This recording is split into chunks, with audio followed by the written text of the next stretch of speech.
चलो ये फाइनल है। आई विश की और कोई प्रॉब्लम ना आए अब। Yes sir. और सर आएगी भी आधा नहीं। घंटा 4 क्लास। अरे नहीं आएगी तो चिंता ना कर यार, कोई बात नहीं, होता है।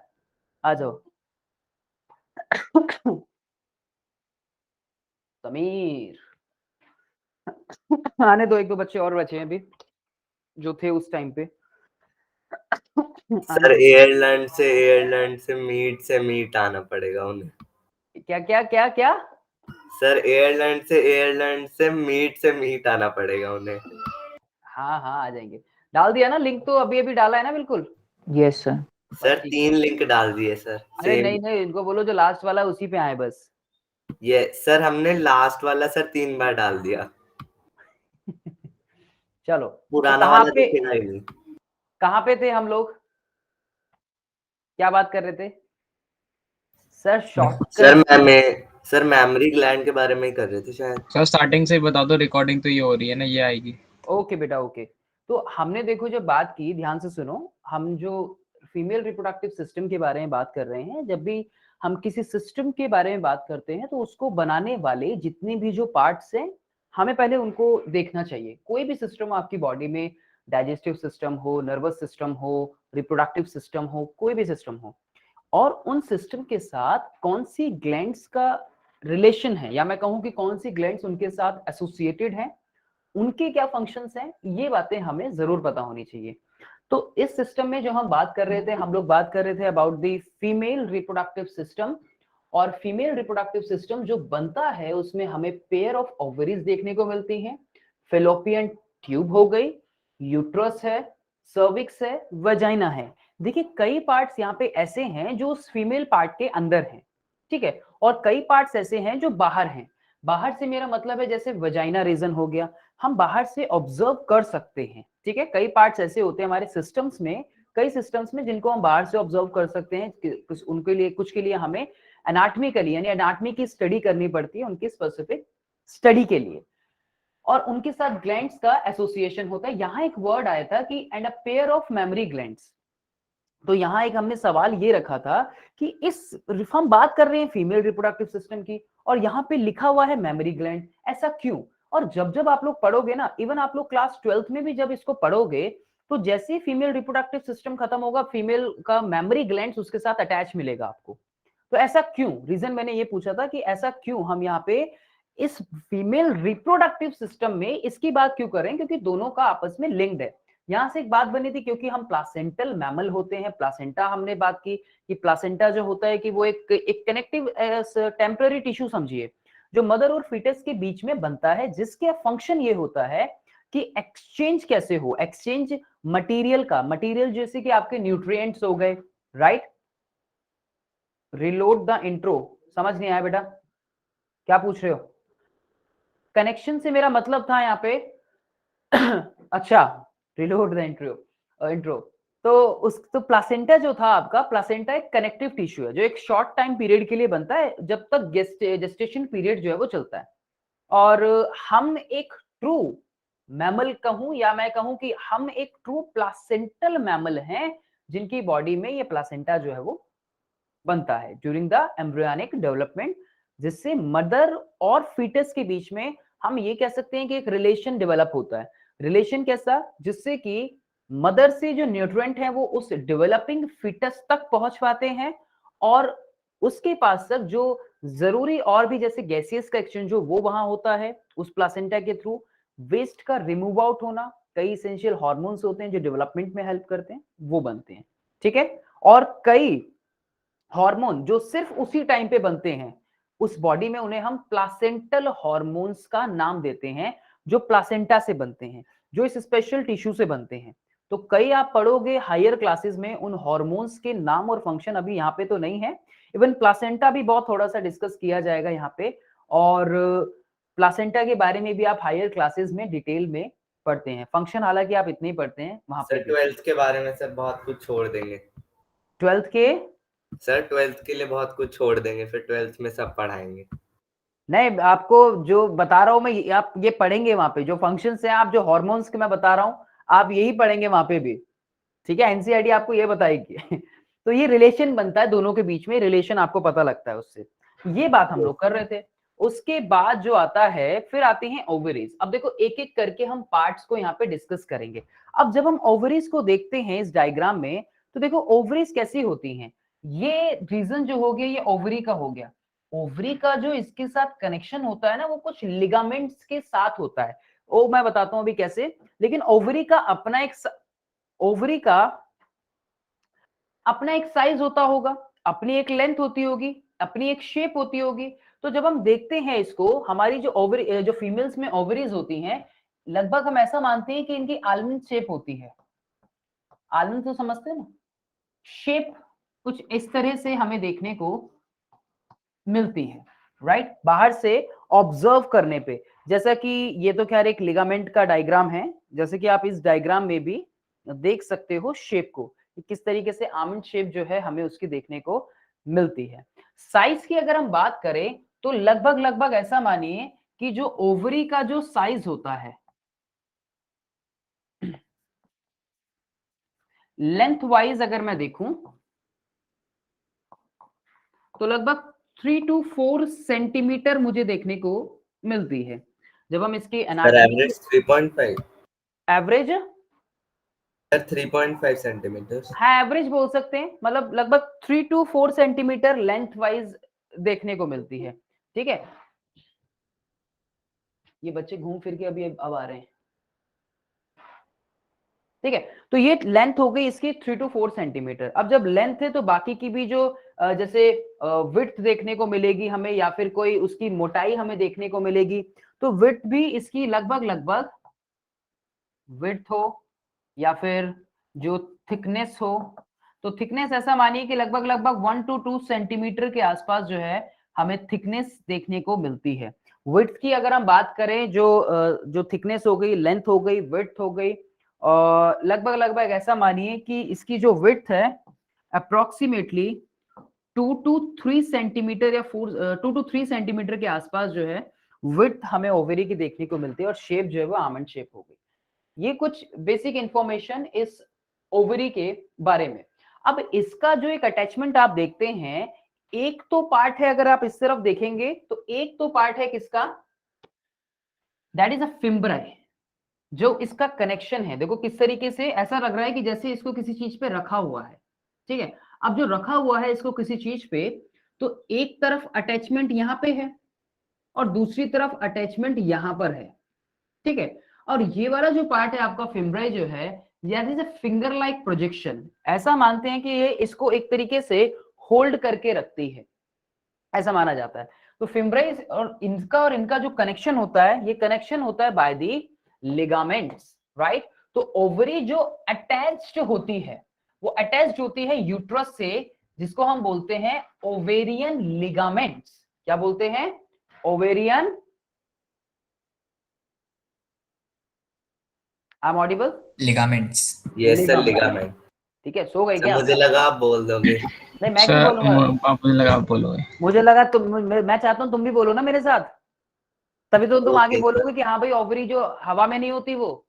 बच्चे कहीं देखते हैं डायग्राम को तो बोलते हैं ये कनेक्शन कैसा है, ये कौन सा टिश्यू है जो इसको कनेक्ट कर रहा है। तो वो लिगामेंट्स होते हैं। लिगामेंट जानते हो क्या होते हैं? Yes sir. ठीक है, तो ये कौन सी साइड्स होती है, ये जो हमें देखने को मिलते हैं, ये इसकी लेटरल साइड पे देखने को मिलते हैं। ठीक है, ये इसकी लेटरल रीजन होता है या लेटरल होता है। लेटरल समझते हो वर्ड? Yes sir. क्या होता है बोलो सर लेटरल? हाँ, लेटरल मीन्स क्या होता है? साइड साइड से, सर साइडवेज। Sideways, correct. तो ये देखो इसी तरीके से साइडवेज जो है लिटरली कनेक्टेड होती हैं किससे? लिगामेंट्स के साथ। आगे देखो, ovary is suspended from the abdominal wall by a mesentery which is called mesotherium. Now what is the mean of the mesentery here? जो ओवरी जो सस्पेंडेड है किसमें? एक एब्डोमिनल वॉल के अंदर, जिसे हम मेजेंट्री का नाम देते हैं। That is a nothing much but just a wall like structure, एक लेयर है जिसे हम मेजेंट्री बोल रहे हैं, जिसका यस सर, जो लिगामेंट से कनेक्ट है, जो कनेक्ट करने में हेल्प कर रही है। ठीक है, अब देखो कि जैसे ये है, ये हो गए कई जो लिगामेंट देखने को मिलते हैं। एक होते हैं ब्रॉड लिगामेंट और एक होते हैं सस्पेंसरी लिगामेंट। सर नीचे नहीं दिख रहा। सर नीचे का दिख नहीं रहा हो। मैं बताता हूं आपको नाम, कोई बात नहीं। एक होते हैं ब्रॉड लिगामेंट, ठीक है, एक होते हैं ब्रॉड लिगामेंट, ये बहुत हायर क्लासेस में पढ़ेंगे आप इनको। एक होते हैं ब्रॉड लिगामेंट्स और एक होते हैं सस्पेंसरी लिगामेंट। देखो टाइप्स भी हम लोग पढ़ लिए, जब आप कभी इन फ्यूचर एनाटमीज के बारे में बात करेंगे ना, एनाटमी की स्टडी करेंगे, तब वहां पे आप इसको पढ़ेंगे। तो ये होते हैं सस्पेंसरी लिगामेंट जो हेल्प करते हैं इनको जोड़ने में। जो ब्रॉड लिगामेंट्स होते हैं ना, जैसे कि मानो आपको ये वाला ये ग्रीनिश पार्ट दिख रहा है, ये जो ग्रीनिश पार्ट है आपको ये रीजन दिख रहा है, ये वाला ये पूरा, यस सर। ठीक है। ये रीजन कहां पे है, ये रीजन ऐसा मानिए कि इस रीजन को अगर मैं जूम कर दूं, ये जो पूरा का पूरा रीजन है, ये तो एक सिंबल, एक सिंपल एक सिंबॉलिक रिप्रेजेंटेशन समझिए डायग्राम को। लेकिन अगर हम इसको पूरा जूम आउट करें तो ये डायग्राम आपको कैसा दिखेगा, ये जो पार्ट आपको दिख रहा है ना, पूरा खोल दिया, उसको जूम कर दिया, ये यहाँ अंदर ओवरी हो गई, ये ट्यूब्स हो गई उसकी, और ये सर ये डायग्राम दिख ही नहीं रहा क्लियरली। बेटा ये पार्ट दिख रहा है आपको इतना, सर Yes, इससे sir. नीचे थोड़ा सा। नीचे नहीं देखना, इतना ही देखो ना, वही तो पार्ट सर ये, इतना ही दिख रहा है। हाँ यही तो है वो जो ब्रॉड लिगामेंट है, ये जो ग्रीनिश दिख रहा है ना, that is a broad ligament. और कई जो सस्पेंसरी लिगामेंट्स होते हैं, ये हमें जो लिटरल साइट्स के अलावा जो देखने को मिलते हैं, कई वो होते हैं लिटरल सस्पेंसरी लिगामेंट, कुछ होते हैं सस्पेंसरी और कुछ होते हैं ब्रॉड लिगामेंट, जो अलग अलग साइट्स हमें यहाँ पे देखने को इनकी मिलती है। समझे लिगामेंट्स? Yes sir. ठीक है, तो सस्पेंसरी लिगामेंट स्पेसिफिक फंक्शन भी कोई परफॉर्म करते होंगे, कहां पे कनेक्शन का काम करते हैं, कैसे जोड़ते हैं, ये अटैच करते हैं हर एक ओवरी को। उसका जो देखो ओवरी की जो लोकेशन है ये यहाँ एब्डोमेन रीजन में है हमारे, ठीक है। जो हमारा जो फीमेल रिप्रोडक्टिव ट्रैक होता है वो लोअर एब्डोमेन की तरफ होता है, राइट। तो इसमें ये क्या करता है, जो सस्पेंसरी लिगामेंट्स होते हैं जितने भी, ये इस लोअर रीजन को हम बोलते हैं पैल्विक रीजन, क्योंकि यहाँ पे पैल्विक बॉन्स होती हैं हमारी लोअर रीजन में, that is called the pelvic girdle. तो पैल्विक रीजन होता है नीचे की तरफ हमारा। तो सस्पेंसरी लिगामेंट्स जो होते हैं ना हमारे, ये अटैच होते हैं, ये अटैच करते हैं हर एक ओवरी को एक पैल्विक साइड वॉल से,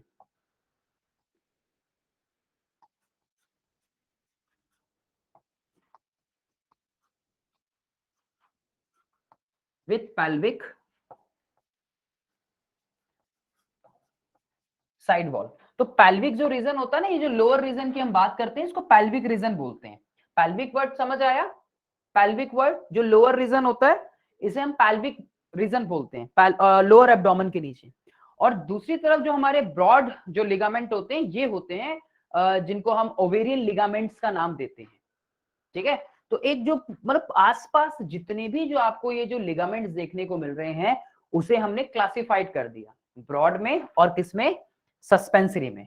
तो आप सिंपली यहाँ क्या पढ़ते हैं कि ओवरी जो अटैच्ड होती है यूट्रस से बाय दी ओवेरियन लिगामेंट, जो कि लिटरली हमें देखने को मिलते हैं। समझे पॉइंट, समझे ये वाला? Is that clear? Yes sir. Yes sir. ठीक है। ओवरी सस्पेंडेड होती है from abdominal cavity by a wall of mesentery which is called the mesovarium. हर एक जो ओवरी होती है that is lined by cuboidal germinal epithelium. अब ओवरी के अंदर जो लाइंड होते हैं वो कौन से होते हैं, क्यूबॉइडल एपिथेलियम। उसके अलावा यहाँ पे कई जो है सिलिएटेड एपिथेलियम टिश्यूज भी प्रेजेंट होते हैं। सिलिएटेड एपिथेलियम अंदर की तरफ देखने को मिल रहे हैं, लेकिन जो ओवरी लाइंड है वो किससे, क्यूबॉइडल जर्मिनल एपिथेलियम टिश्यू से। उसके अलावा सिलिएटेड एपिथेलियम भी होते हैं। Ciliated epithelium tissue, epithelium tissues तो पढ़े हैं ना आपने, पढ़े होंगे क्लास 9th में, 9th। टिश्यू वाले Yes, चैप्टर में।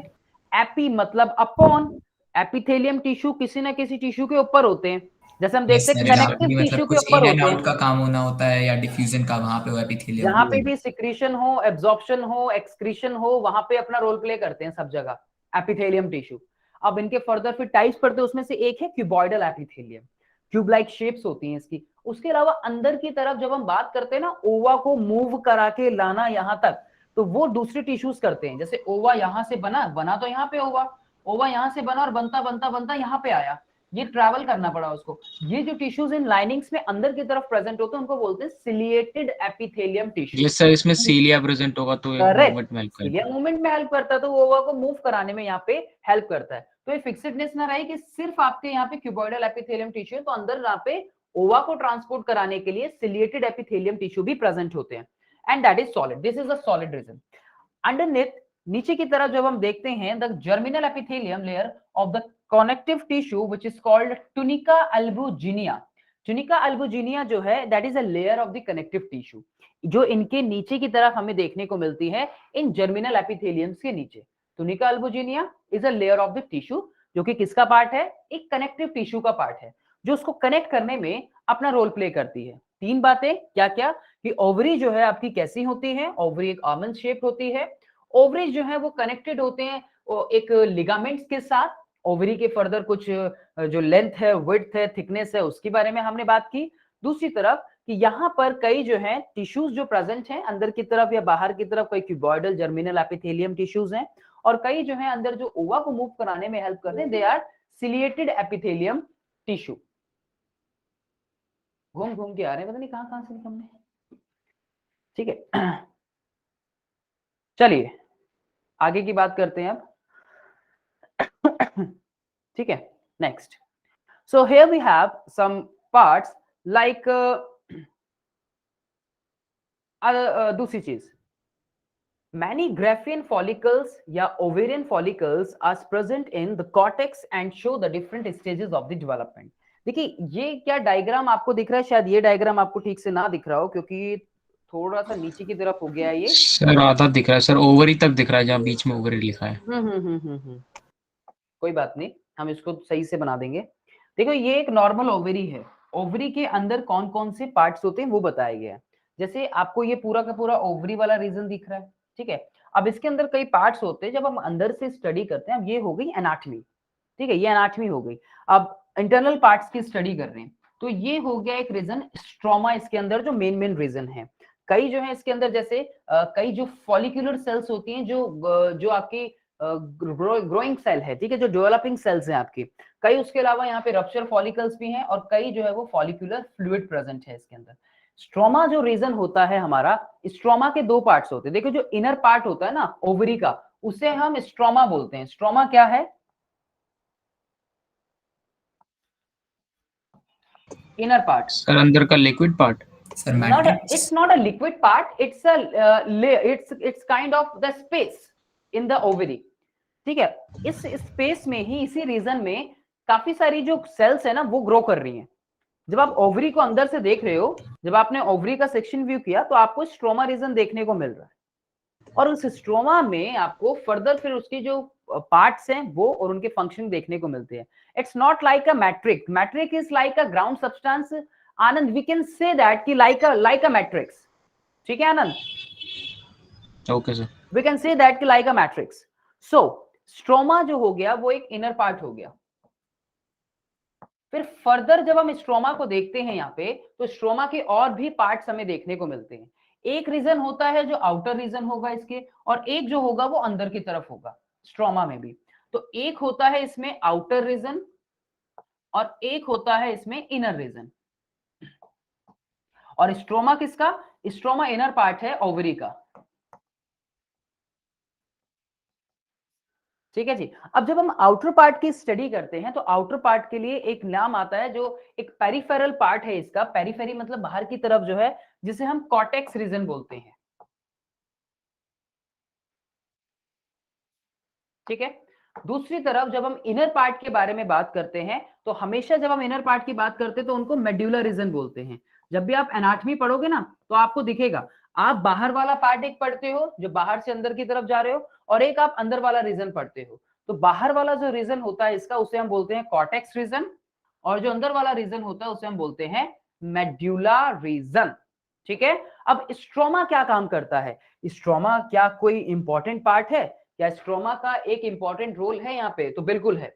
स्ट्रोमा जो है, ये पूरा का पूरा स्ट्रोमा हेल्प करता है, इसके पास है कई फॉलिक्यूलर सेल्स। देखो इन्हीं के अंदर जो जितनी भी जो फॉलिक्यूलर सेल्स है वो इसी रीजन में प्रेजेंट है। ये पूरा का पूरा जो पार्ट है, ये जहां जहां मैं कर रहा हूं, ये पूरा का पूरा पार्ट स्ट्रोमा है।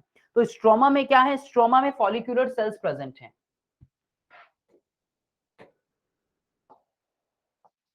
इसमें फॉलिक्यूलर सेल्स प्रेजेंट हैं। ये वही सेल्स हैं जो आगे जाके ग्रो करेंगी, ठीक है, ये वही सेल्स हैं जो आगे जाके ग्रो करेंगी, राइट। फॉलिक्यूलर सेल्स हैं। उसके अलावा इनके अंदर कनेक्टिव टिश्यूज प्रेजेंट हैं।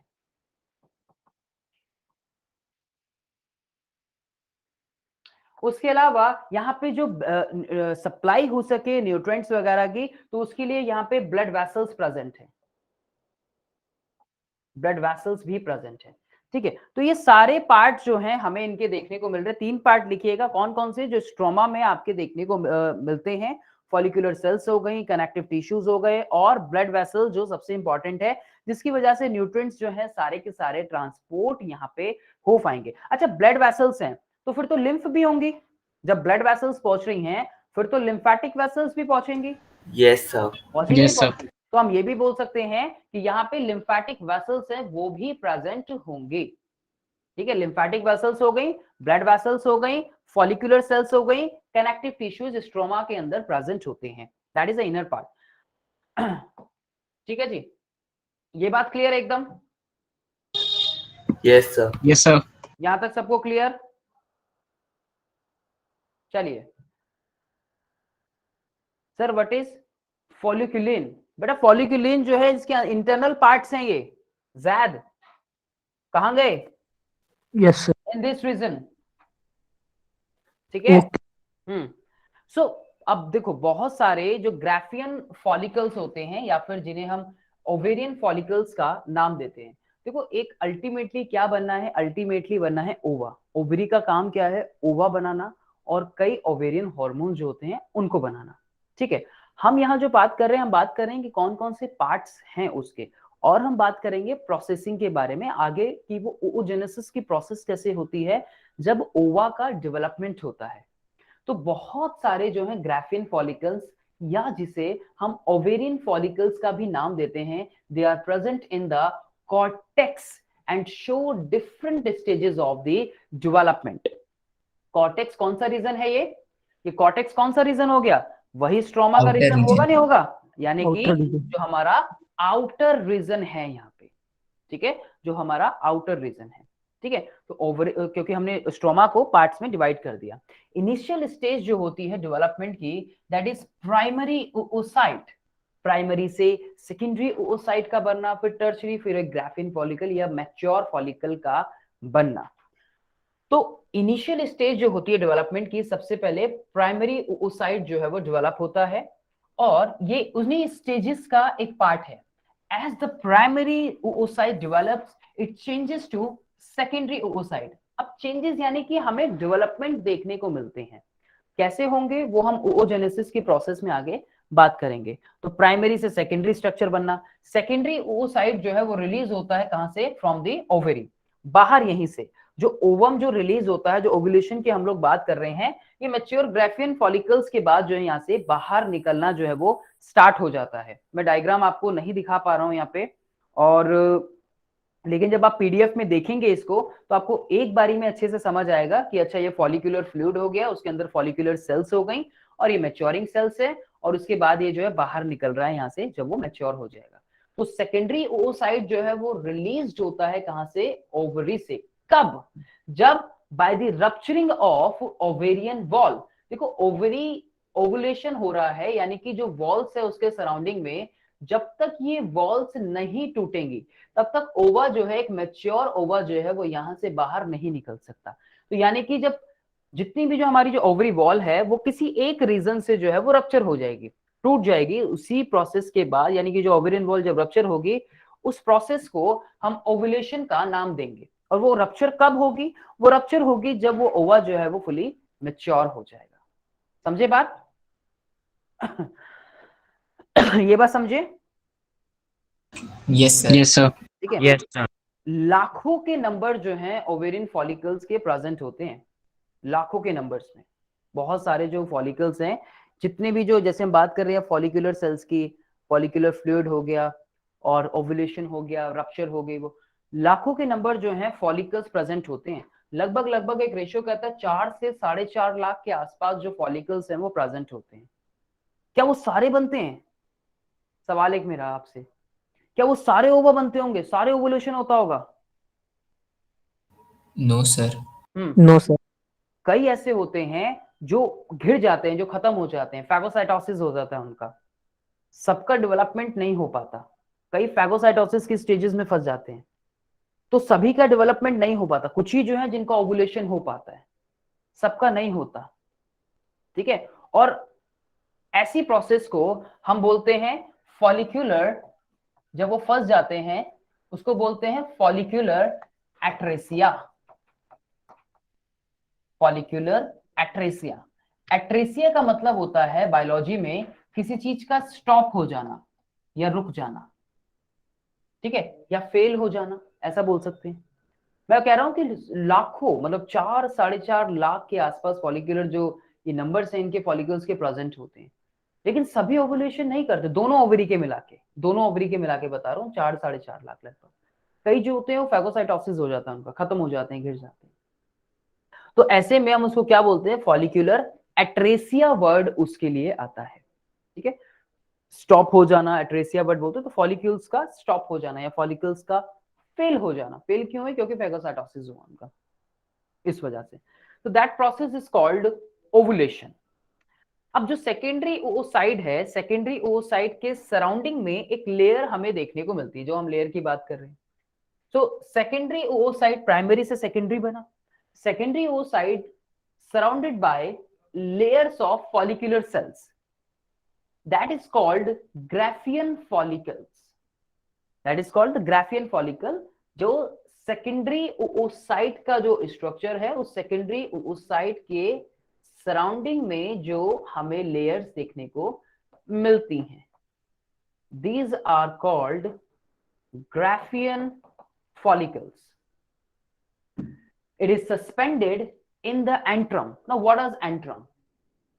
Antrum जो है एक फ्लूइड होता है अंदर की तरफ, जो स्पेस होता है, जो एक मैच्योर ग्राफियन के अंदर हमें देखने को मिलता है। लाइक दिस आप लोगों को यहाँ पे शायद देखने को मिल रहा हो, ये स्पेस देख रहे हो ना, लाइक दिस, यहीं पे एंट्रम होता है। एंट्रम इज अ स्पेस जो एक फ्लूइड फिल्ड स्पेस होता है, जो कि हमें इस ग्राफियन में देखने को मिलता है। तो फॉलिक्यूलर सेल्स हो गई, फॉलिक्यूलर सेल से प्राइमरी oocyte बना, प्राइमरी oocyte से सेकेंडरी oocyte बना, सेकेंडरी से टर्शरी बना, और उसके बाद हम ये देखते हैं कि उसके सराउंडिंग में एक लेयर है जिसे हम ग्राफियन फॉलिकल का नाम दे रहे हैं। सिंपली एक तरीके से हम प्रोटेक्टिव लेयर का काम भी उसको बोल सकते हैं।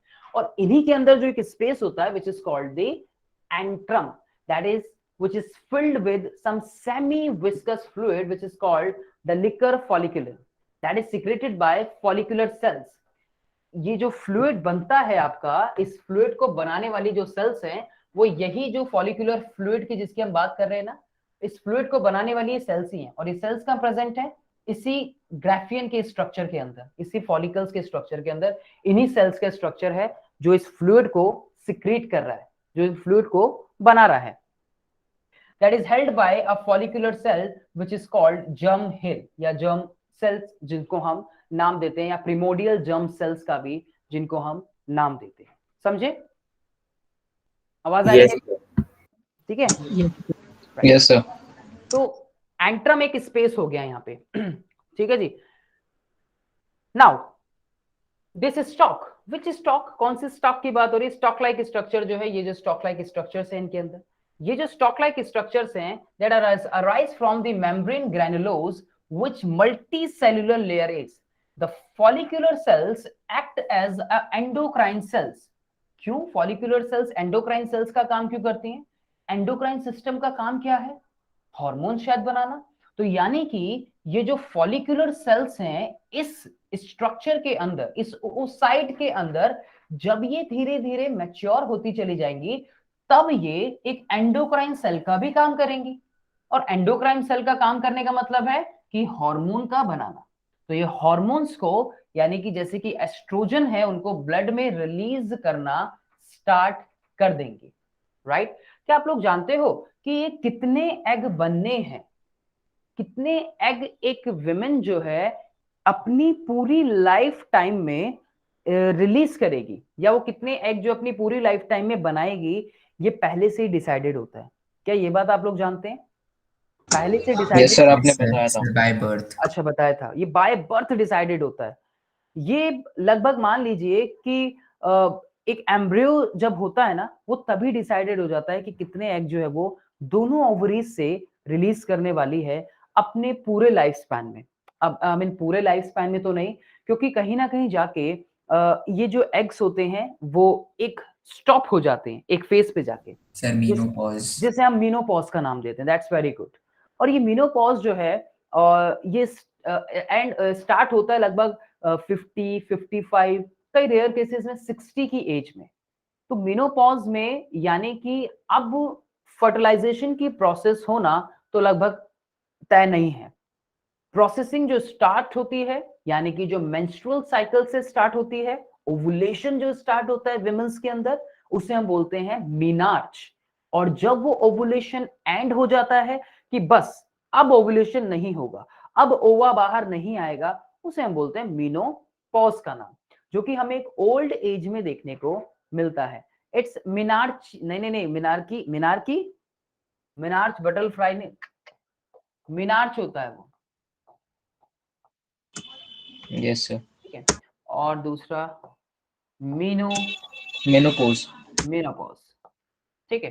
तो ये स्टॉप, ये हालांकि पढ़ोगे आप लोग जब मेंस्ट्रुअल साइकिल पढ़ोगे तब वहां पे आप लोग इसको डिस्कस करोगे।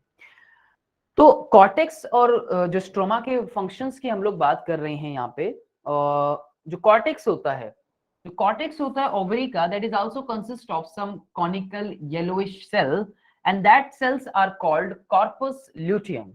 कॉर्पस ल्यूटियम जो है आपको इस स्ट्रक्चर में डेफिनेटली देखने को मिल रहा होगा। ये जो येलोइश स्ट्रक्चर आपको बीच में सेंटर में देखने को मिल रहा होगा, that is corpus luteum, right. और इसकी भी अपनी अपनी स्टेजेस होती हैं। Corpus luteum, early corpus luteum हो गया, लेट कॉर्पस ल्यूटियम हो गया, ये nothing much but just a developing stages इसकी। ये कॉर्पस ल्यूटियम भी जो है उसी का एक पार्ट होता है, इसका कॉर्टेक्स रीजन का।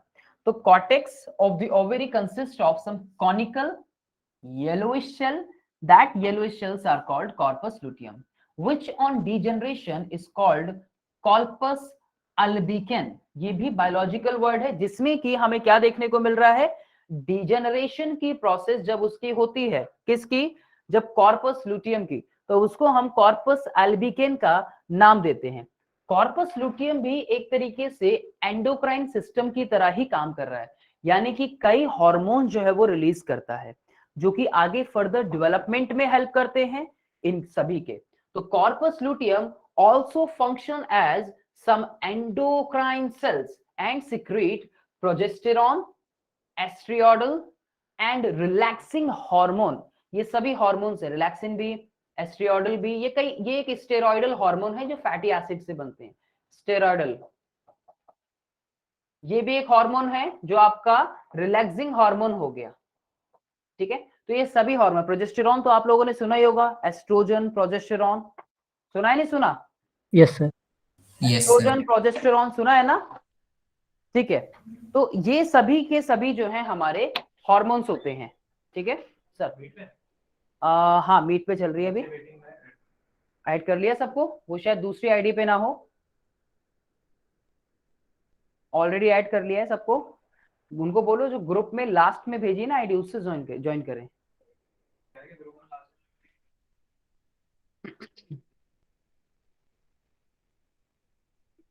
ठीक है, ऑलरेडी काफी सारे आ गए हैं।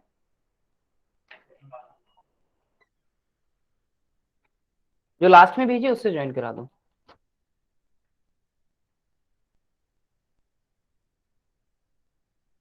ठीक है जी।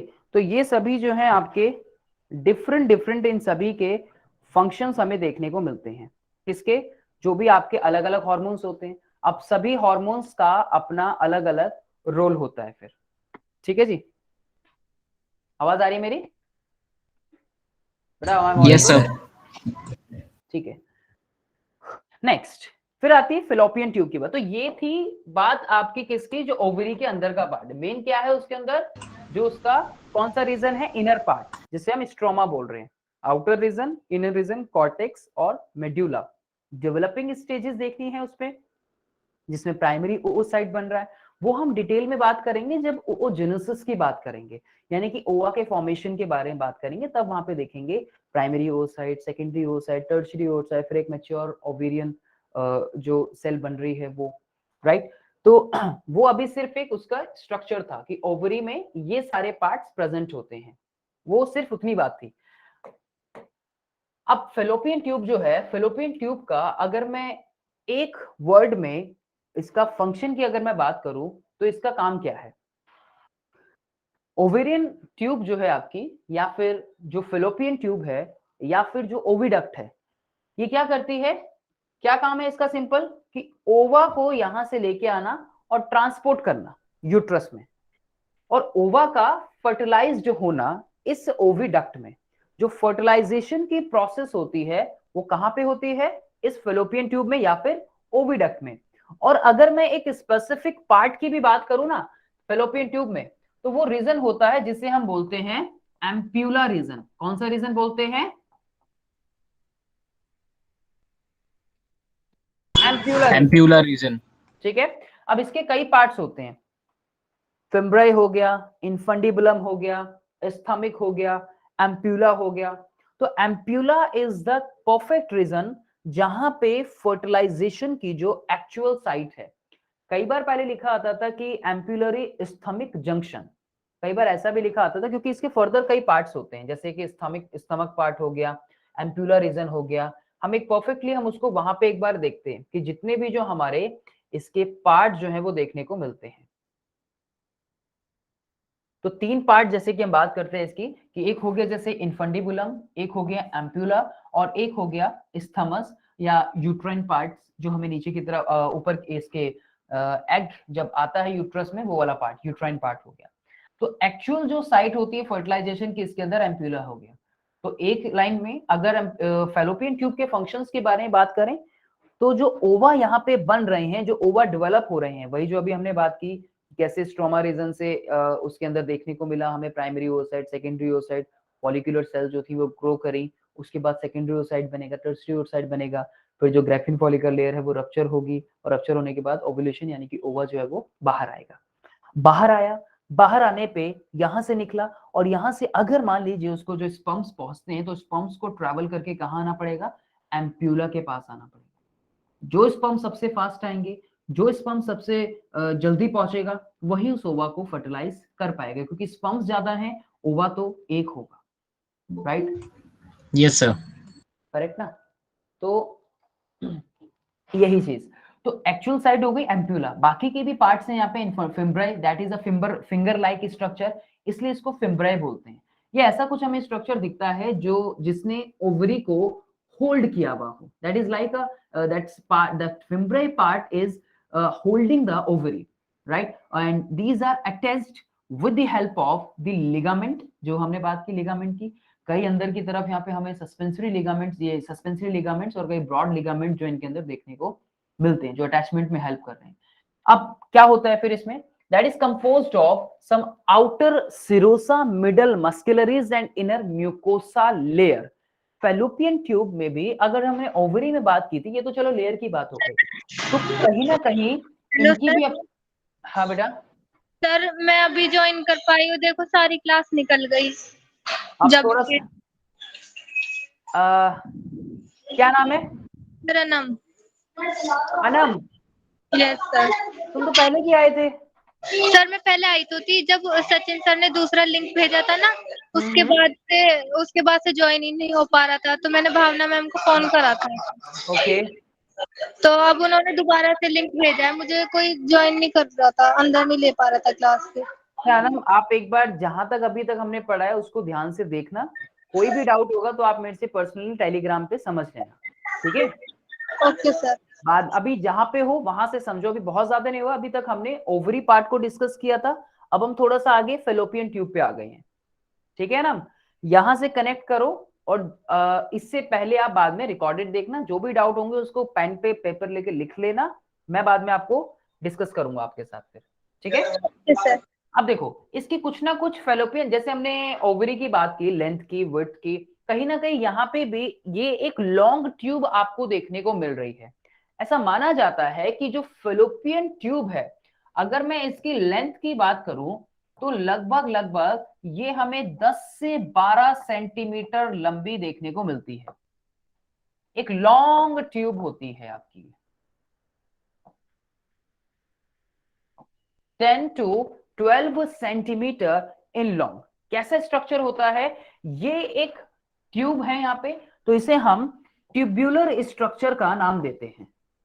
This is called tubular structure. Tubules के साथ साथ यहाँ कई इंटरनली जो है मसल्स प्रेजेंट होती हैं इसमें, तो that is tubular as well as muscular structure. Muscular structure length wise एक लॉन्ग ट्यूब है, 10 से 12 सेंटीमीटर लंबी ट्यूब जो है हमें देखने को मिलती है। ठीक है, अंदर की तरफ जो मैं आपको बात बता रहा था, तो कौन सी टिश्यूज यहाँ पे प्रेजेंट होते हैं?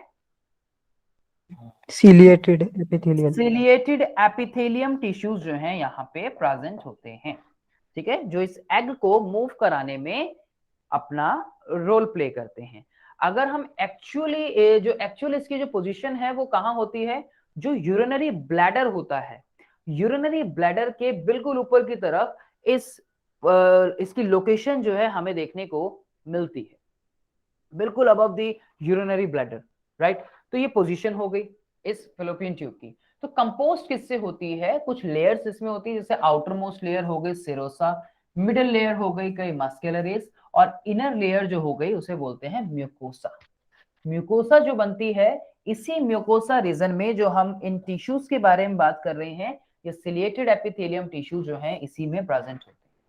that are ciliated these are ciliated columnar tissues, columnar epithelium tissues, और इन्हीं की ये cells होती हैं ciliated columnar cells, and these are secretory cell, क्योंकि mucus जो है एक mucus membrane होती है, that's why these are mucosa. Sir, here what is the function of ciliated epithelium? बेटा ciliated epithelium बात की ना, मूव कराने में cilia और flagella मूवमेंट में हेल्प करते हैं, लोकोमोशन में हेल्प करते हैं, करते नहीं करते? तो सीलिया का जो काम है आनंद, वो लोकोमोशन या मूवमेंट में है। उसके ओवा बन रहा है, एग बन रहा है, तो एग को मूव करा रहा है। ठीक है जी। और अच्छा काफी नंबर्स में प्रेजेंट होते हैं जो सिलिएटेड एपिथेलियम टिश्यूज यहाँ पे बनते हैं। इस फैलोपियन ट्यूब में या जो ओविडक्ट है, यहाँ कई विस्कस लिक्विड होते हैं। विस्कस लिक्विड समझते हैं क्या? वो चिपचिपे पदार्थ हो सकते हैं, मतलब ऐसा विस्कस का मतलब ऐसा हो गया थोड़ा सा स्टिकी नेचर देखने को मिलता है। Yes sir. विस्कस लिक्विड जो होता है वो कैसे बन रहा है? जो यहाँ सिक्रेटरी सेल्स प्रेजेंट है। ठीक है, अब इस विस्कस फ्लूइड की वजह से या इस विस्कस लिक्विड की वजह से जो ओवा वहां से ट्रैवल करके आ रहा है, उसको ऐसा समझिए कि एक प्रोटेक्शन मिल रही है अंदर से। लेयर्स तो प्रोटेक्ट करने में हेल्प कर रही है, एग ही तो है। हो सकता है कि एग खराब हो जाए, हो सकता है कि एग रप्चर हो जाए, हो सकता है नहीं हो सकता, प्रेशर बने इतनी तेजी से बाहर से तो वो खराब हो जाए, रप्चर हो सकता है। अब आपके मन में ऐसा तो नहीं आ रहा है कि सर कोई वो वैसा एग थोड़ी है कि जो टूट जाएगा, जैसे हम एग को छोड़ा और वो टूट गया, ऐसा मन में किसी का सवाल तो नहीं आ रहा? तो देखो एग तो एग है, ठीक है। इवन जो आप बर्ड्स वगैरह के जो एग देखते हो उनमें तो प्रोटेक्टिंग कवरिंग भी होती है कि नहीं? तो ये जो है जितनी भी जो नेचर ने नेचुरली हमारी बॉडी जो है उसको जितनी मैक्सिमम प्रोटेक्शन मिल सकती है वो दे रही है। तो एक तरीके से जो विस्कस लिक्विड है जो सिक्रीट हो रहा है by the secretory cells, that provides protection and nourishment to the ovum. बाकी का काम जो सिलिएटेड सेल्स हैं वो मूवमेंट में अपना काम कर ही रही हैं यहाँ पे। और जितनी भी जो फैलोपियन ट्यूब है उनके फर्दर जो हमें पार्ट्स देखने को हम जिसकी हम बात कर रहे हैं दोनों की, तो इन्फंडिबुलम हो गया, एम्प्यूला हो गया, स्थमस हो गया, यूट्राइन पार्ट हो गया, एक्सेट्रा, ये सारे पार्ट्स उनके उस ट्यूब के हमें देखने को मिलते हैं। सबसे इंपॉर्टेंट जो कर रहा है काम, जहां पे फर्टिलाइजेशन हो रही है, वो है एम्प्यूला रीजन, राइट, जहां पे फर्टिलाइजेशन की प्रोसेस होती है, फर्टिलाइजेशन साइट।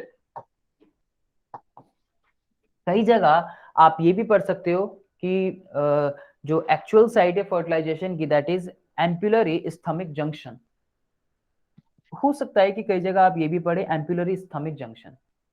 अगर मान लो आप किसी कॉम्पिटिटिव एग्जाम में बैठे हैं और वहां पे दो ऑप्शंस आ जाएं, एक जगह आ जाए एम्पुलरी स्थमिक जंक्शन और एक जगह आ जाए एम्प्यूला, एक जगह आ जाए कि इन्फंडिबुलम, कौन सी या नन ऑफ द अबव, तो कौन सी एक्चुअल साइट है फर्टिलाइजेशन की, तब आप इसे में आप क्या करेंगे?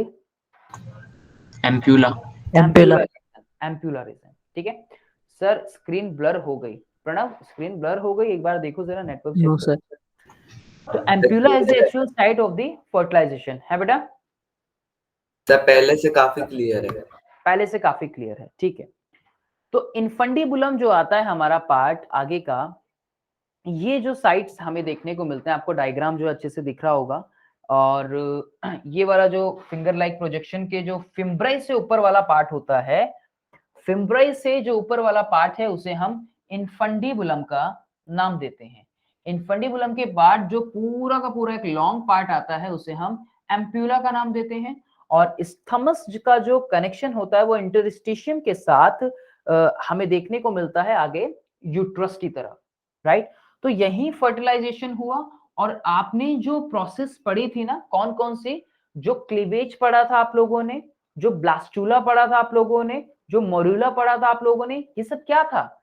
ये जो एग फर्टिलाइज्ड हुआ उसके बाद जो उसका डिवीजन होना स्टार्ट हुआ, जाइगोट बना, एम्ब्रियो जो बना, तो वहां पे ये जो बन रहा है अभी धीरे धीरे एम्ब्रियो, जब उसमें डिवीजन हमें देखने को मिल रहा है, जो ब्लास्टूला बना, और जो ब्लास्टोसिस्ट था वो ब्लास्टोसिस्ट आके इम्प्लांट हो गया किसमें? यूट्रस के अंदर। तो यहां से वो सारी की सारी प्रोसेसिंग जो है वो स्टार्ट हो जाती है। इसी रीजन में फर्टिलाइजेशन हुआ, फिर फर्दर जो है वो डिवीजन होना हमें दिखना स्टार्ट, मतलब हमें दिखना स्टार्ट तो नहीं, मतलब कि वो डिवीजन जो है वो स्टार्ट हो जाता है। तो बहुत छोटा सा मतलब एक एम्ब्रियो भी अगर मैं कहूँ तो जाइगोट भी बहुत छोटा होता है, एक तरह की सेली है और बहुत छोटा सा पार्ट होता है वो। मतलब एक ऐसा मानिए कि गेहूं का दाना भी एक बड़ा है, ठीक है, मतलब उससे एक चावल का दाना भी एक बड़ा है, इतना उससे भी काफी छोटा पार्ट। तो वो जो फ्यूजन हो गया है, जब डेवलपमेंट स्टार्ट हो रहा है वो सारा, तो एम्प्यूला इस रीजन से होता होता स्टमक में होता होता वहां पे ब्लास्टोसिस जो आगे जाके इम्प्लांट हो जाता है। तो इनफंडिबुलम जो है, इनफंडिबुलम भी हमें जो फिम्ब्राई के एक जस्ट नेक्स्ट जो स्ट्रक्चर है, एक ब्रॉड स्ट्रक्चर है। आनंद झा कहते हैं 1000 पार्ट, बिल्कुल बहुत छोटा पार्ट होता है बेटा वो, ठीक है। तो इनफंडिबुलम जो है हमारा, इनफंडिबुलम एक कैसा पार्ट होता है? That is the region which is just above the fimbriae, the region which is, आपको दिख रहा है ना इनफंडिबुलम, तो थोड़ा सा ये फिंगर लाइक प्रोजेक्शन के ऊपर की तरफ, दिस इज सर नहीं दिख रहा। ये भी डायग्राम नहीं दिख रहा, पीपीटी देखना एक बार। सर ये यूटेराइन पार्ट है बेटा, सर ये यूटेराइन पार्ट है। कौन सा पार्ट है? Uterine part. Yes sir. that is not a uterine part। ये यूट्राइन पार्ट कैसे हो सकता है? यूट्राइन पार्ट तो वहां पे होगा ना जो यूट्रस के पास होगा, ये तो फिम्ब्राई से लगा हुआ इनफंडिबुलम पार्ट है। यूट्राइन पार्ट तो वो होगा जो यूट्रस के पास होगा, और ये तो यूट्रस से बहुत दूर है कि नहीं? ये तो यूट्रस से बहुत ज्यादा दूर है ना। तो इनफंडिबुलम कैसा है? इनफंडिबुलम भी अपने आप में एक ब्रॉड पार्ट होता है, एक ब्रॉड पार्ट देखने को मिलता है हमें, ठीक है। नंबर एक बात, according to the figure, according to the appearance on the figure. और कैसा है? जैसे आपने फनल देखी, फनल कुछ फनल की तरह शेप देखने को मिलती है, तो इसको क्या बोलते हैं? इसे बोलते हैं फनल शेप्ड पार्ट या funnel shaped structure is infundibulum. उसके अलावा कैसा पार्ट है ये? Infundibulum is the funnel shaped at the proximal region or the proximal part। समझते हैं proximal का मतलब क्या होता है बायोलॉजी में? बायोलॉजी में proximal region किसको बोलते हैं? जो अटैच्ड पार्ट हो किसी चीज से, अटैच्ड पार्ट जो हमें देखने को मिलते हैं कहीं भी, ओके सर। सेंटर की तरफ हो कहीं भी बॉडी में, तो या उस किसी स्पेसिफिक ऑर्गन के अंदर, तो उनको हम, उनके लिए आता है proximal region, at the proximal region या प्रॉक्सिमल पार्ट। तो कोई भी the part which is the nearer to the centre, where the point of any with any body या the body of the attachment, तो इसकी अटैचमेंट है इस part की, जैसे फिम्ब्राई के साथ इसकी अटैचमेंट है, ठीक है, राइट। तो अटैच्ड पार्ट होता है, फनल शेप्ड पार्ट है, तो ये इनफंडिबुलम है हमारा। उसके अलावा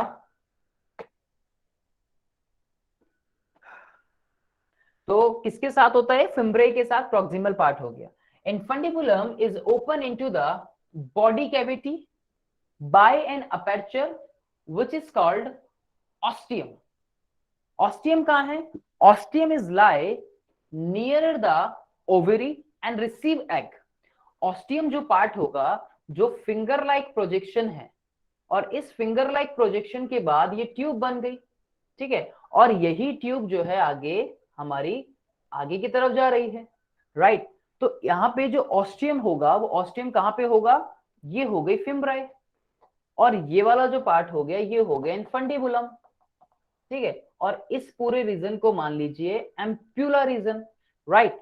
तो infundibulum opens into the body cavity by an aperture which is called the ostium. तो जो बॉडी कैविटी, ये जो पूरे का पूरा बॉडी रीजन है, इसको बॉडी बोल रहे हैं हम, that is a body cavity जिसमें ये ओपन हो रहा है, किसकी हेल्प से, ऑस्टियम की हेल्प से। Ostium lies near the ovary and receive the egg. अब ये यहां पे प्रेजेंट होगा, ऑस्टियम रीजन यहां पर भी प्रेजेंट होगा, ऑस्टियम रीजन यहां पर भी प्रेजेंट होगा, जो इससे एग्स को लेने में हेल्प करेगा फ्रॉम द ओवरी। किसकी हेल्प से, ये जो फिम्ब्राई स्ट्रक्चर है, इस फिम्ब्राई की हेल्प से जो ऑस्टियम है वो एग को रिसीव करने में अपना रोल प्ले करेगा। समझे बात? Is that clear? Yes sir. ठीक है, तो ये ऑस्टियम का काम हो गया। फिर आता है इसमें अगला पार्ट जो है एम्प्यूला। एम्प्यूला का इंपॉर्टेंट फंक्शन हम लोग ऑलरेडी समझ चुके हैं, उसके बारे में बात कर चुके हैं। तो एम्प्यूला किस किस से कंप्राइज है? एम्प्यूला जो कंप्राइजेस है, that the comprises of the major portion of the fallopian tube. It is a long thin walled and a wide part of the fallopian tube, जहां पे फर्टिलाइजेशन जो है एक्चुअल में हो रहा है, या फर्टिलाइजेशन की जो एक्चुअल साइट है उसे हम एम्प्यूला का भी नाम देते हैं। तो ये एक मेजर पोर्शन है हमारी फैलोपियन ट्यूब का, इसलिए ही इसको मेजर पोर्शन बोला भी गया है, ये भी ध्यान रखिएगा। मेजर पोर्शन क्यों बोल रहे हैं? क्योंकि एक्चुअल में वहां पे फर्टिलाइजेशन हो रहा है, इसलिए उसको मेजर पोर्शन बोल रहे हैं। फिर आता है isthmus region, that is a short, दोनों के कंपैरिजन में, एम्प्यूला के कंपैरिजन में ये शॉर्ट है और उसके कंपैरिजन में थिक वॉल्ड होती है, ciliated and narrow straight path है ये, जो कि सिर्फ पास करने में हेल्प करता है, ओवा को पास करने में अपना रोल प्ले करता है। तो जो ओवा जो पास हो रहा है वो सिर्फ उसको पास करने में अपना रोल प्ले कर रहा है। तो सिर्फ इतना शॉर्ट रीजन ऐसा मानिए कि ये जो पार्ट हो गया उसको एम्प्यूला बोल सकते हैं, ये वाला जो रीजन है इसको स्थमस बोल सकते हैं, जो सिर्फ पासेस में अपना रोल प्ले कर रहा है आगे की तरफ। कहां पे? इस यूट्राइन पार्ट की तरफ। तो किसने पूछा था सर यूट्राइन पार्ट कौन के पास कौन सा होगा? तो कौन सा पार्ट हो गया?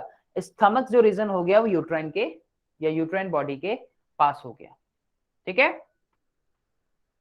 चलिए, तो uterine part next is that is a narrow and inner part which opens into the upper part of the uterus. तो यूट्रस का जो अपर पार्ट, यूट्रस यहाँ पे है, जो बैग है यूट्रस यहाँ पे है, it's like it's a bag like region. तो ये बैग जो है वो यहाँ पे प्रेजेंट है, तो यूट्राइन पार्ट हम इसको बोलते हैं। ये जो पूरा पार्ट हो गया ये यूट्राइन पार्ट हो गया, that is a uterine part जो यहाँ पे प्रेजेंट है, ठीक है। तो यूट्राइन पार्ट से ही इसका कनेक्शन होता है। Is that clear? किसी ने कोई मैसेज भेजा है? Yes sir, clear. Yes sir, clear. ठीक है sir, please explain ostium once again. Anand बोला क्यों नहीं? पहले क्यों नहीं बोले आनंद? मैसेज पे मेरा ध्यान नहीं गया। ऑस्टियम किस में हेल्प कर रहा है? ऑस्टियम क्या है? जब हम इनफंडिबुलम की बात कर रहे हैं तो इनफंडिबुलम ओपन हो रहा है into the body cavity. Now what is a body cavity here? Body cavity जो हम बोल रहे हैं, ऐसा मानिए कि जो इनफंडिबुलम और एम्प्यूला के बीच में जो पार्ट है उसको बॉडी कैविटी भी बोल सकते हैं। तो इनफंडिबुलम ओपन हो रहा है बॉडी कैविटी में by an aperture which is called the ostium.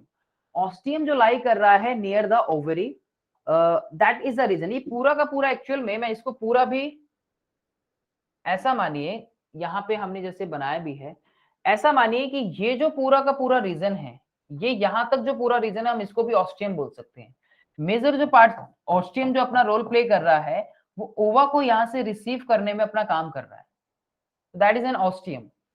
Ostium which is nearer to the ovary which helps in the receive the ova या egg from the ovary with the help of fimbriae।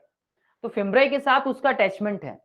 आगे भी हमें देखने को मिल रहा है, जैसे ये पार्ट भी हम यहाँ पे भी ऑस्टियम रीजन जो है हमें देखने को मिलते हैं, क्योंकि इनफंडिबुलम ही ओपन हो रहा है किसमें, एक बॉडी कैविटी में, दैट इज एन ऑस्टियम। आगे जाके अगर ये खुल रहा है तो हम ये भी बोल सकते हैं कि ये जो रीजन पे यहाँ से हम इसको नहीं लेंगे, वैसे नहीं लेना चाहिए हमें यहाँ से, क्योंकि ये ओपनिंग की बात हो रही है। तो जब हम ओपनिंग अगर देखें, अगर एंड रीजन बोलते तो अब हम उसको लेते, लेकिन जो ओपन रीजन है आपका, तो ओपन रीजन तो इनफंडिबुलम का यहाँ खुल रहा है, जैसे इस तरफ देखें जो फिम्ब्राई की तरफ खुल रहा है, अगर दूसरा तरफ जो इनफंडिबुलम का है वो एम्पुला की तरफ खुल रहा है। लेकिन एक्चुअल में जो मेजर साइट है इसकी आपकी जो ऑस्टियम है वो ये वाली साइट है, जो कि किस तरफ है, फिम्ब्राई की तरफ। इसलिए यहाँ पे जो हमने लिखा है कि क्या, कि that help the receive the egg from the ovary with the help of the fimbriae. Clear आनंद? आनंद आनंद आनंद आया? ओके ठीक है, चलें आगे। ओके जी, सो यूट्राइन पार्ट नैरो हो गया, इनर पार्ट हो गया which open into the upper part of the uterus. फिर आता है मेन जो पार्ट है आपका यूट्रस। अब यूट्रस क्या है, यूट्रस में जो एक्चुअल जो काम हो रहा है वो क्या होता है, सबसे पहले यूट्रस में क्या होगा, सबसे इंपॉर्टेंट काम यूट्रस में, सबसे इंपॉर्टेंट काम बच्चों यूट्रस में पढ़ा है आप लोगों सर ने, एग को रिसीव करना। एग को रिसीव करना, आर यू श्योर? या फर्टिलाइज्ड एग को रिसीव करना, हम ये बोल सकते हैं, यस सर। Yes sir. है ना, क्योंकि इम्प्लांटेशन की प्रोसेस यहीं पे हो रही है, yes sir. Yes sir. Process यहीं पे हो गई। तो जब, और यूट्रस के अंदर उसकी 3 वॉल्स होती है, और पूरा का पूरा जो जेस्टेशन पीरियड है वो इस यूट्राइन रीजन में ही हो रहा है, इस यूट्रस के अंदर ही हो रहा है। तो that is a simple bag which develop the fetus, where fetus grow in the uterus, In the uterus. in uterus, and uterus have 3 walls. The inner layer is called endometrium, बाहर myometrium और फिर perimetrium। 3 layers हमें uterus की देखने को मिलती है। जो सबसे अंदर वाली लेयर होती है उसे हम एंडोमेट्रियम का नाम देते हैं, उससे बाहर मायोमेट्रियम और उससे बाहर पेरीमेट्रियम। एंडोमेट्रियम एक्चुअल में जो फर्टिलाइज्ड एग होता है, या फर्टिलाइज्ड एग का वेट करती है कि एग मेरे पास आए और मैं उसको प्रोटेक्शन देना स्टार्ट करूं, कैसे वो मैं अभी बताता हूं। तो आसान शब्दों में अगर हम देखें, ये पूरा का पूरा जो रीजन हो गया जहां पे ये डेवलपमेंट हो रहा है, ये एक होलो मस्कुलर और एक वास्कुलर स्ट्रक्चर है। मस्कुलर प्लस वास्कुलर स्ट्रक्चर है, जहां पे ब्लड वेसल्स का कनेक्शन है, और ब्लड वेसल्स का कनेक्शन किसके साथ होता है, इस एंडोमेट्रियम लेयर के साथ। जो ब्लड वेसल्स होती हैं वो इस एंडोमेट्रियम रीजन के साथ जो है वो कनेक्टेड रहती है। पियर शेप स्ट्रक्चर है, माना जाता है पियर shape structure, which is present in the pelvic region above the bladder। ये लोकेशन हो गई इसकी।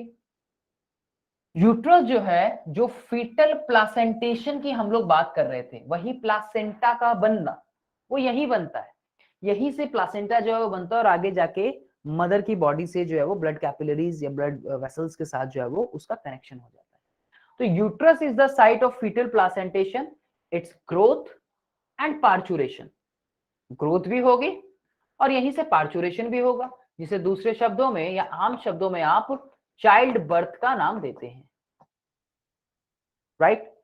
तो इसके भी 3 Yes, पार्ट, जैसे कि सर्विक्स रीजन हो गया, जो लास्ट पार्ट होता है, यूट्रस का जो मुंह है, यूट्रस का जो माउथ है, उसे हम सर्विक्स बोलते हैं, ये इसका माउथ हो गया, ठीक है?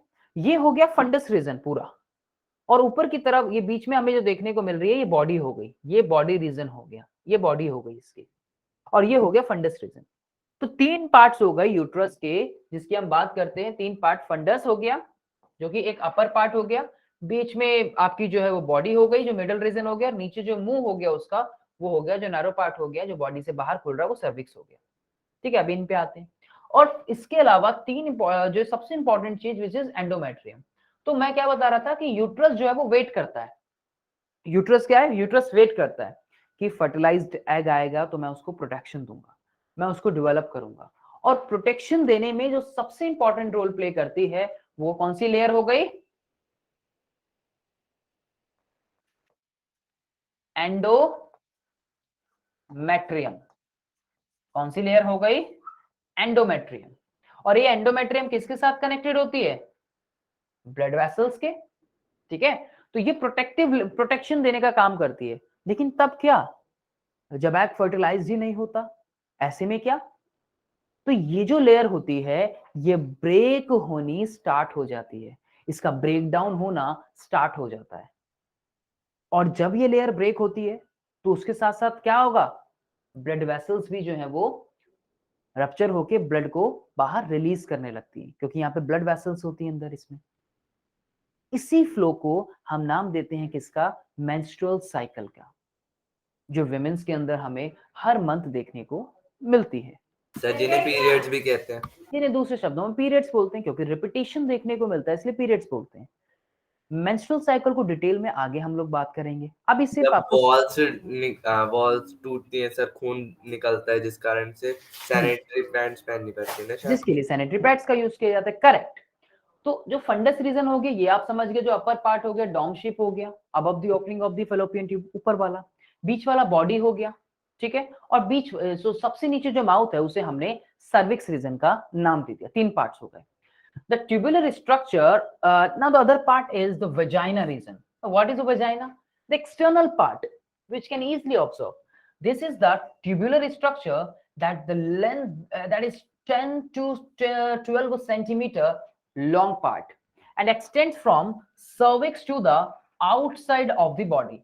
तो जहां पे cervix खत्म हुआ वहां से vagina शुरू हुआ, और cervix क्या है? यूट्रस का एंड। तो हम ये कह सकते हैं कि सर जहां पे यूट्रस एंड हुआ वहां से वजाइना शुरू हुआ, हम ये भी तो कह सकते हैं दूसरे शब्दों में। तो ये पूरा आउटसाइड द बॉडी तक देखने को मिलता है। That is and the outer covering of the female genital part, ये बाहर का रीजन हो गया, that is the vagina region. Vagina के अलावा हमें कई यहाँ पे कुशन लाइक स्ट्रक्चर्स देखने को मिलते हैं, जैसे कि कुशन लाइक टिश्यूज भी यहाँ पे प्रेजेंट होती है। कई यहाँ पे ग्लैंड प्रेजेंट होती है, जैसे कि बार्थोलिन ग्लैंड, राइट, लुब्रिकेशन का काम करती है ड्यूरिंग द एक्साइटमेंट। लुब्रिकेशन जैसे कि मेल्स में भी लुब्रिकेशन का काम करती हैं कई ग्लैंड्स, जो पेनिस रीजन में या फिर जो आपका जो स्पर्म्स है उसमें लुब्रिकेट करने का काम करती है। तो फीमेल्स में जितने भी जो एक्सटर्नल जेनिटेलियाज हैं फीमेल में, उनके कुछ पार्ट्स यहाँ पे हैं। So that is consist of some vestibular or the urinogenital sinus, which is in the form of depression and in the form of the front of the anus. So this is some urogenital sinuses. This is the reason, right? आपको structure ठीक से दिख रहा है पूरा, major part सारे दिख रहे हैं आपको? सर नीचे वाला सर जो आपने बनाया सर, ठीक है। तो that is the reason of the vagina reason. That is the reason of the vagina. ये सर वेजाइना ही नहीं दिख रहा बस, राइट। तो this is the region of the vagina, ठीक है। वेजाइना के बाहर this is the region which is called labia minora. This question like structure is called labia minora, and labia minora के बाहर ये जो अनदर क्वेश्चन लाइक स्ट्रक्चर है, this another question like structure is called labia majora region. और बाहर ऊपर की तरफ जहां पे जो हेयर्स की ग्रोथ होती है, जो हेयर जो सेकेंडरी सेक्सुअल कैरेक्टर्स का एक कैरेक्टर है, this region is called the mons pubis, and the part which played an important role is just same like a glans penis region जैसा होता है मेल्स में, कुछ उसी तरीके से क्लाइटोरिस जो है विमेंस के अंदर प्रेजेंट होता है, लाइक द ग्लैंस पेनिस जैसा पार्ट होता है, वैसे ही क्लाइटोरिस भी जो है ये एक रीजन हमें देखने को यहाँ पे मिलता है। तो अपर्चर्स हैं अलग अलग। It has 2 apertures, the upper external urethral orifice and lower vaginal orifice region. तो लोअर पार्ट में जो vaginal orifice region is like the जो रीजन स्पेसिफिक यहाँ पे प्रेजेंट है। एक्सटर्नल यूरेथ्रल ओरिफिस जो एक यूरेथ्रा का एक जो पार्ट है, और दूसरा जो है जो वजाइना रीजन की जब हम बात करते हैं तो उसके लिए वजाइनल ओरिफिस का पार्ट करते हैं। It's just like a hole, right. तो वेजाइनल ऑरिफिस हो गया एक, और एक यूरेथ्रल ऑरिफिस जो है हमें देखने को मिलता है इन लोअर और एक अपर एंड पे इस रीजन के। ठीक है, क्लियर ये पार्ट? Yes sir. ठीक है, फिर हम आगे बात करते हैं किसमें, इनमें जो in males it is rudimentary the which is the mammary gland. Males में रूडिमेंट्री होती हैं और फीमेल्स में वेल डेवलप्ड होती हैं। क्यों होती है ये बात आप लोग अच्छे से जानते हैं, नरिशमेंट के लिए। फिर आगे हम लोग बात करें गैमेटोजेनेसिस, आज नहीं कर रहे। गैमेटोजेनेसिस सिर्फ सर रूडिमेट्री मतलब? रूडिमेंट्री मतलब वेल डेवलप नहीं होती ना। देखो जो पार्ट फीमेल कर रही है अपनी मेमोरी ग्लैंड से, वो मेल तो नहीं कर सकता ना, अपने यंग वन को नरिश नहीं कर नो सकता। Sir. That is a rudimentary. ठीक है, वो डेवलपमेंट नहीं है कि वो अपने यंग वन को, मेल यंग वन को नरिश करा सके, ये नहीं है मेल के पास, वो रूडिमेंट्री होती है, यानी कि वेल डेवलप नहीं होती। Okay sir. हाँ, तो बायोलॉजी में रूडिमेंट्री वर्ड का मतलब होता है जो वेल डेवलप ना हो। ठीक है बेटा, आप सभी लोग इस पार्ट की रिवीजन करेंगे। आज की क्लास थोड़ी सी अफेक्टेड रही, थोड़ी सी इधर उधर रही। किसी का भी कोई भी डाउट आता है तो मेरे से टेलीग्राम पे पूछ सकता है, स्पेशली वो बच्चे जो बाद में आए थे। इसकी रिवीजन एक बार करना, अपना पैकेज जरूर पढ़ना। कोई भी वर्ड, कोई भी लाइन आप लोगों को ना समझ आए तो मेरे से दोबारा जरूर पूछना। ठीक है, जो बच्चे बाद में आए थे वो भी सभी। गैमेटोजेनेसिस की सर प्रोसेस पैकेज के क्वेश्चन में डाउट था किसमें बेटा? सर, जो क्वेश्चन है पैकेज। क्वेश्चन में पैकेज है? पैकेज में जो क्वेश्चन है पैकेज, पूछना यस सर। उसको, ठीक है, भेजना मेरे को, सेंड करना। ओके। ठीक है, बताऊंगा, फिर डिटेल में बात करेंगे। तो गैमेटोजेनेसिस की प्रोसेस अभी यहाँ पे इसलिए नहीं ले रहा क्योंकि वो एक लॉन्ग प्रोसेस है, फिर उसको हम अच्छे से नेक्स्ट क्लास में करेंगे। Yes sir. ठीक है सर बेटा, उसमें हम एक ही लिंक में कर लेंगे क्लास। क्या कर लेंगे? हाँ चलो बहुत बढ़िया, उसको हम एक ही लिंक में कर लेंगे। ठीक है Yes, बच्चा लोग, तो आप लोग इसको करें और फिर सर मिलते हम हैं। जाएंगे थोड़ी सर, अब हम यूट्यूब पे पढ़ेंगे आपसे। आ जाओ आ जाओ आ जाओ, फिर वहीं मिलते हैं। आओ फटाफट आओ, ज्वाइन करो। चलो, ऑल द बेस्ट। ठीक है, good bye evening bye, sir. Good evening to all of you, good evening sir. Bye bye.